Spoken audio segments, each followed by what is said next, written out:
by Paul Lewis. A family room in a suburban Indianapolis home in the 1960s. Perry, sitting at the family room table, eating a multicolored gelatin dessert from a parfait glass. On the table is a trumpet.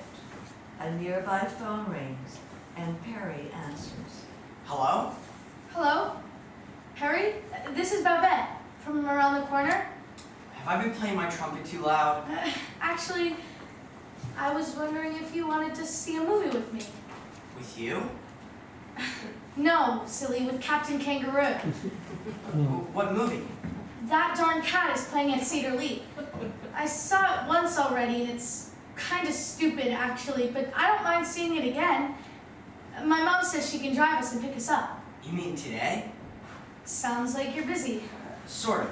I'm eating Tilt. Roxanne enters as if in Perry's memory. Perry, sweetie, do you want to help me do something absolutely out of this world? Why don't we make Tilt together? Yes, exactly. Like the advertisement in Life magazine. How, you ask? We take a half a dozen parfait glasses and 3 boxes of Jell-O. Strawberry, lemon, and lime. We mix up the lime Jell-O first, pour a small portion in each of the parfait glasses, and let them set up in the fridge at an angle, so that the bottom layer comes out nice and diagonal. Then we do exactly the same with a layer of lemon, and then the red, and top each glass off with a puffy cloud of dreamwood. Could anything be more fun on a rainy afternoon? Focus shifts to Babette. Tilt. I've seen the ads in Life. Looks like a lot of work. Do you make it yourself? Susie, our maid, makes it for me every week. Ever since my mom left. Aw, that's really sweet of her. I guess she thinks it's my favorite dessert. It's not. It's okay, I guess. So, how about after you finish eating Tilt, would you want to see a movie with me then? Well, I was planning on to organize the fallout shelter my mom and I set up in our basement. I have to make sure that none of the soup cans are bulging or exploding or anything. Oh. Okay. And I'm kind of expecting an important package in the mail. It's COD, so I've got to be here to pay for it in case it arrives. An important package. From the Wilson Institute. The Wilson Institute. Oh, they run those commercials on the bowling ad shows, right? Yeah, I guess. The guy with the toupee? What's a toupee? Dr. Wilson, a TV pitchman, appears, sporting a hairpiece. Hello, I'm Dr. Wilson, magician, hypnotist, and president of the Wilson Institute of Hypnotic Studies. There are many tricks in the annals of magic that are legendary for their difficulty. The Aquarian illusion, for example.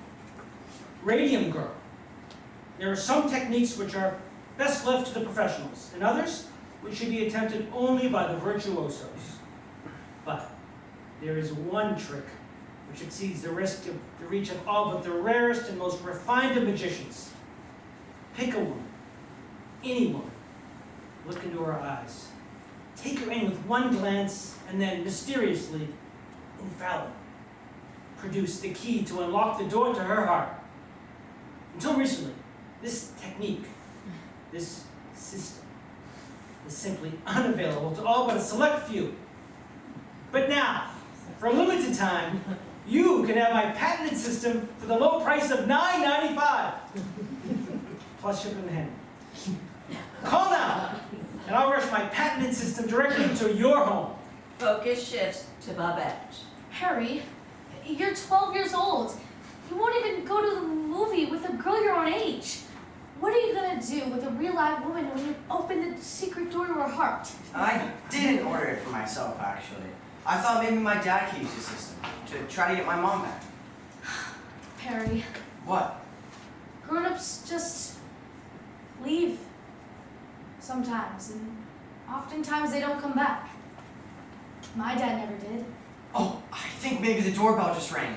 It's probably my package, so I better go. Maybe we can go to the movies next month or something like that. Goodbye, Babette. They both hang up. Roxanne enters, as if in Perry's memory.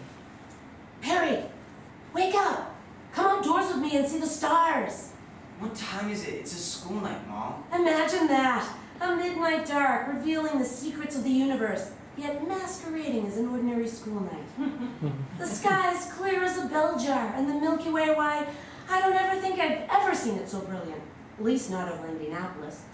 If you're too tired to go to school in the morning, you can always take a sick day. Watch TV, drink beef bouillon. But tonight, I'm gonna teach you how to find Polaris, Betelgeuse, Altar.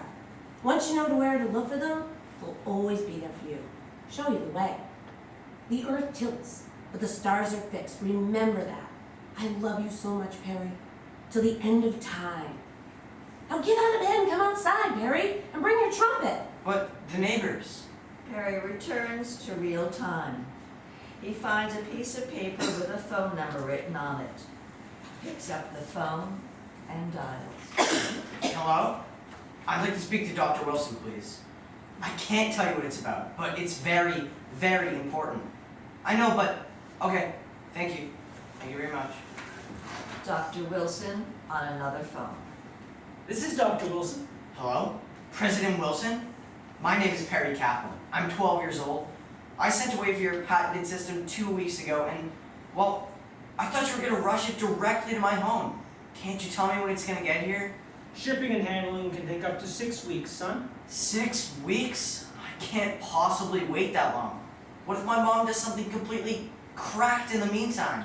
What if she goes and moves to Australia or something, and I never see her again? Your mother left home, is that what you're saying? Yes, over 2 months ago. And you're hoping that my system... Will help my dad unlock the door to her art so that he can bring her back. Can't you rush it to me any sooner? Does your dad know that you ordered my system, son? Not really. How did you come up with the money to pay for it? From allowances and stuff. Tell me about your dad. He's a good person, Dr. Wilson. A really good person. It wasn't his fault that she left. I think she might be crazy. Do you think that's possible? You're a doctor. Yes, I am. Certainly. But I can't really say, not without examining her. No doctor could. She's my mother, Dr. Wilson. We had fun together. I'm sure you did, Timmy. It's Perry. Do you think your system can help? I'm not saying my system isn't good, Perry. Far from it. It's very, very good. But in a situation like this, it can't perform miracles. Where are you calling from, Perry? From Indianapolis. Indianapolis. I was there once in the summer. Hot as blazes. Men walking around downtown in dress shirts with short sleeves. Women in sundresses. Everyone fanning themselves and looking straight ahead. What should I do, Dr. Wilson? Perry, may I share a secret with you? Yeah, I guess. The Wilson Institute of Hypnotic Studies, where I'm talking to you from now, it's nothing more than a 2-room office above a fried chicken restaurant in a New Jersey strip mall. Oh. I kind of thought... Linoleum floors, vinyl windows that don't open. And another secret? Mano a mano? Mano, mano? Man to man, Perry. Women are a mystery. Heavenly bodies in orbits of their own. Nobody can figure them out. If they could, they wouldn't be wasting their money on a con like mine. A con? A trick. But not an honorable one like Radium Girl. Rather a way of getting unhappy people to fork over money for a fleeting glimpse of something that's never going to happen. Do you follow me, Perry? I think so. And about your mother. What about her? I mean, how could she walk out on a kid like you? It surely wasn't because of anything you did, Perry. How could she not love a kid like you? Impossible. It was something else, I'm sure of it. I mean, maybe she's crazy, like you said. Or maybe she's just being a woman, Russian nesting dolls. I don't understand. Mysteries within mysteries. You're never going to figure it out. So one day, you're going to have to stop trying. She's either going to return home, or she isn't. There's nothing you can do to bring her back any sooner. It's out of your control. Listen, son, I know you sent away from my system hoping it would bring your mother back. You tracked me down today with the noblest of aims. You try to keep your family together. My system's not going to help you with that, Perry. And I'm sorry you thought it might. Truly. That's okay. No, it's not. It's not okay. But I'm going to try to make it up to you by telling you how I think you ought to proceed at this point in time. I'm talking about more modest goals, admittedly, but will you hear me out anyway? I guess. Good. First of all, if and when my system arrives in the mail, don't pay for it. Write "Return to Sender" on the package and send it directly back to me, Perry. I can do that. Absolutely. People do it all the time. But write a note on the back of the package to let me know how you're doing. Will you do that, son? Okay. And another thing. Quit watching bowling shows on TV. But what if I like bowling? Nobody likes bowling. Not on TV. See, those shows are just there to fill a void, an emptiness, to sell products like mine, which create still more emptiness in the world. Emptiness that crowds out everything that's real. Are you still with me, Perry? I guess. Because there's one more thing. This is important. Find a friend. Someone you can talk to. Trust me on this, Perry. Please. I'm a doctor. Dr. Wilson hangs up. Roxanne enters, as if in Perry's memory. Perry, look at this diagram. Nuclear reactions. Atoms combining and recombining, forming new bonds and new elements. You haven't studied nuclear physics yet, have you, in school? I'm in the 7th grade, Mom. The universe is full of splendid possibilities, Perry. Daring possibilities. You can begin to see them in this chart, in the razzle-dazzle of the elements. I get an idea. Let's make tilt again. But this time, I say we do something so out-of-control zany it'll put ordinary tilt to shame. This time we layer it that so many different colors go every which way, tilting to the left, tilting to the right, completely cracked. We'll take a Polaroid and send it to General Foods. Once they publish our picture in Life, we'll be the toast of the town. I'll be in the kitchen getting everything ready. It's going to be so much fun, Perry. How many flavors do you think we should use? 4? I say let's shoot the moon and use 6, even 7. Like a rainbow. What do you say? Why should the sky have all the fun? Sure. This is such a bountiful country we live in. America. Generous nation with modern desserts and expansive skies. Skies that go on forever. Remember that night under the stars, Perry, under the constellations? All those curious mythologies we talked about? The constellations aren't real, you said. You said they were constructs. Illusions created by fabulists and dreamers. Dreamers like you and me, I suppose. You're not coming back, are you, Mom? The world may tilt every which way. People too, if you think about it. But the stars are immutable. They'll always be there for us. The stars of Indiana you can count on. Perry looks up a number in the phone book, picks up the phone and dials. Babette answers after a few rings. Hello? Perry realizes that he has no idea what he wants to say. Hello? Who is this? Hello? All we hear is the sound of Perry's shallow, uneven breathing as he fights off tears. Perry, it's okay, I promise. I'll still be here. Whenever you're ready. Very gingerly, as if not wishing to fracture the fragile silence, Perry puts the phone receiver back into the cradle. After a beat, he picks up his trumpet and begins to play a scale.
Mom by Bruce Bonafide.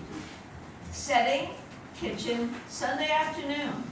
At Rise, Mom sits at the kitchen table, her head in her hands, holding a tissue, her purse on the table. What am I going to do? What am I going to do? Brain-eaten bacteria. Brain-eaten bacteria? I never even heard of brain-eaten bacteria. How could you die of something you never even heard of?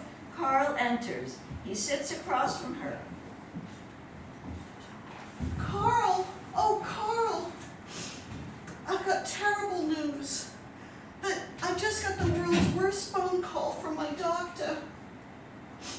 The lab results came back. It's terrible news. Please, Carl, you've got to be strong. I really need you to be strong. You know these headaches I've been having. The doctor said, oh my God, you won't believe what the doctor said. I have a brain-eating bacteria. Somewhere, somehow, I contracted a brain-eating bacteria. And Carl, I only have a few weeks to live. That's all. Oh, Carl. Unbelievable. It's unbelievable. I know. Oh, Carl. The Jets punted on 4th and 1. 4th and 1.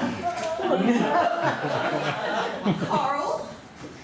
In Bill's territory. In Bill's territory, and they punt on 4th and 1. Carl? I mean, who does that? What kind of moron does that? Carl? Ah!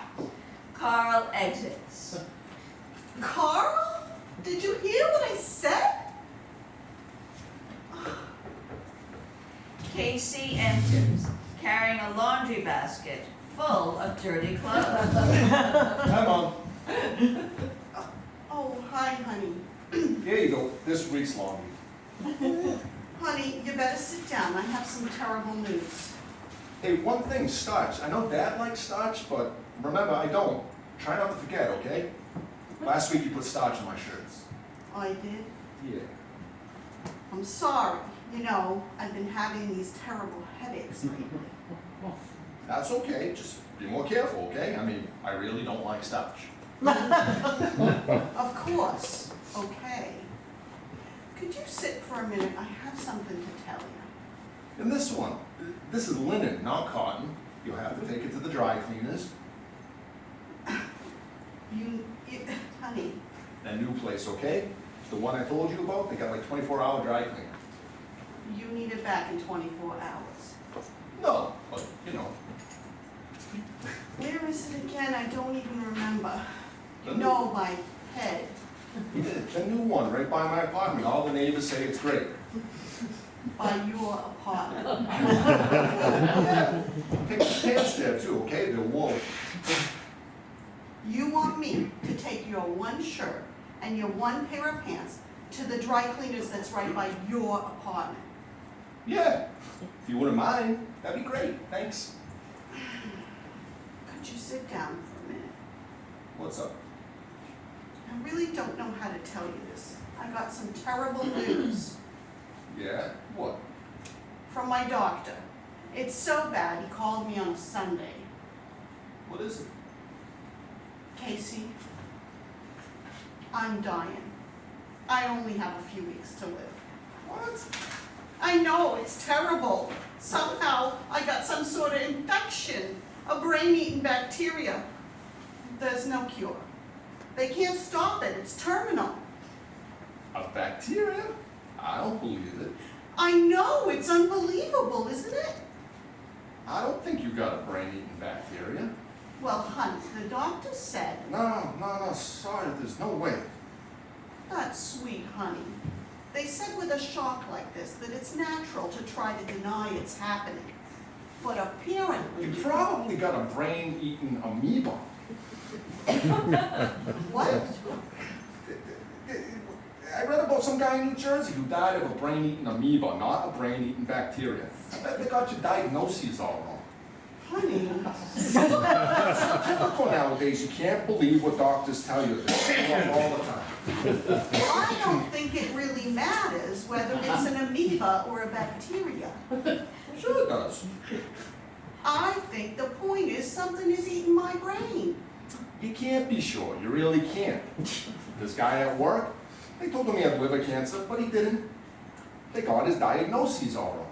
Well, thank goodness, is he all right? No, he died. But it was in his pancreas, not his liver. That's my point.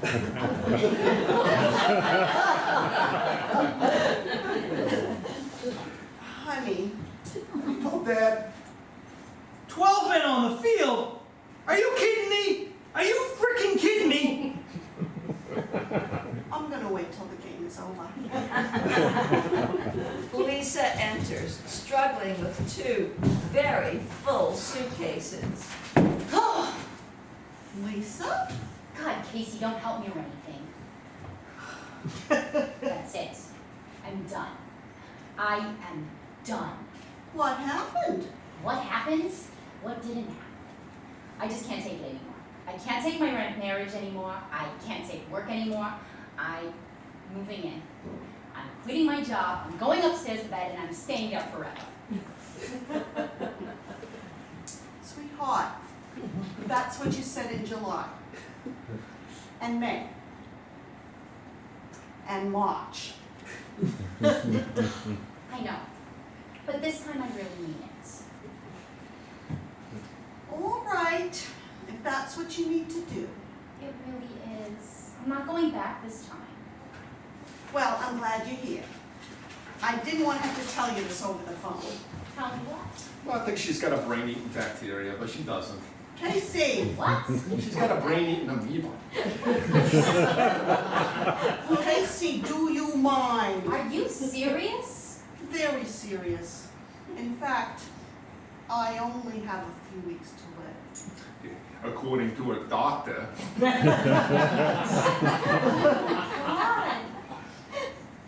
That's terrible. Mom, I'm so sorry. Thank you, sweetheart. But I guess it's good that you're here now, because after I'm gone, your dad is gonna need someone to, What? help to take care of him. What are you doing? It's not zone coverage, it's man to man. Oh my God!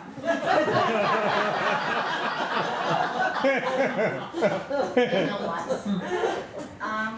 Maybe I should give things another try. What? Yeah, I really should. Hey, will you help me put my bags back in the car? Sure. How's the mileage in that new hybrid? They exit.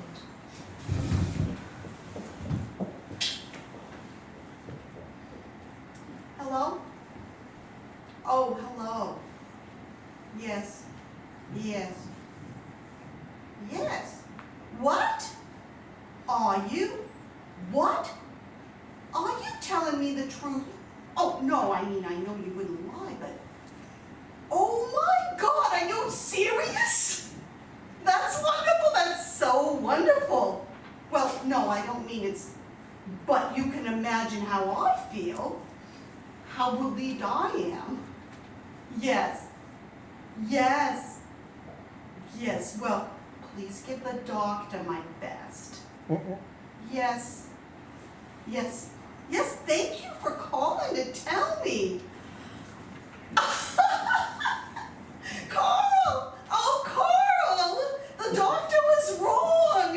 He was wrong. He mixed up the test results. He mixed them up because he has a brain-eating bacteria. Not me, him. I'm not going to die. Carl! Carl, I'm not going to die. My headaches. My headaches. It turns out I have a sinus infection, that's all. I'm going to live. I'm going she yelling about? Oh, Carl, I'm going to live, you hear me? Live! Don't be silly. Of course you're gonna live. But the Jets got killed.